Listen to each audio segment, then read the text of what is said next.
Prophet Muhammad ﷺ, because he was the last of the prophets of Allah to come, he gave descriptions of Dajjal which were so precise, it is as if we could see him before us, because there was none to come after him.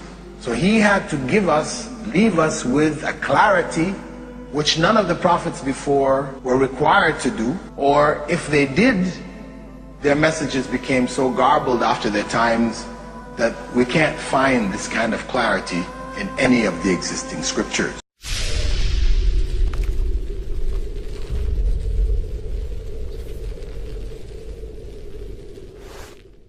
Prophet Muhammad ﷺ used to refer to him as Al-A'war, one who is blind in one eye.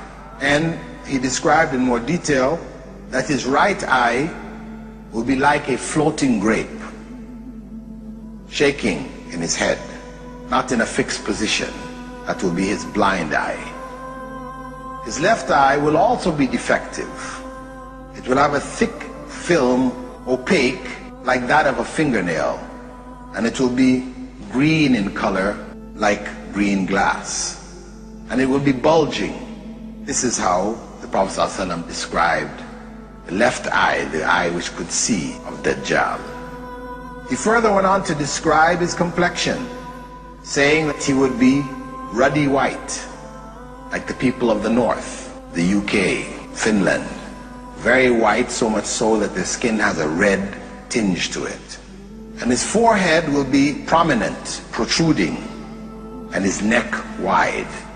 He will be short and stout, be young and very powerfully built, and his back will be slightly hunched.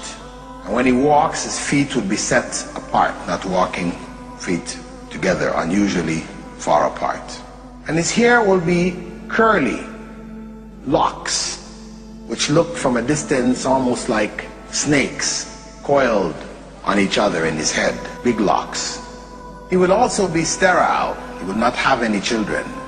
According to the Prophet ﷺ, he most resembles a particular individual by the name of Abdul Uzza ibn Qatan from the Mustalaq clan of the Khuza'a tribe, who had died in pre-Islamic times.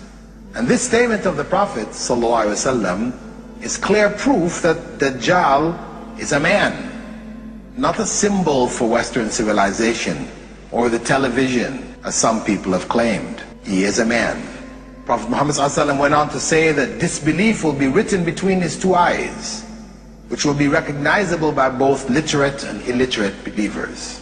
The letter kafir will be written there. The fact that only Muslims and the believers will be able to recognize it, this doesn't mean that it is symbolic. It just means that Allah will have it in such a way that the believers will recognize it and others won't.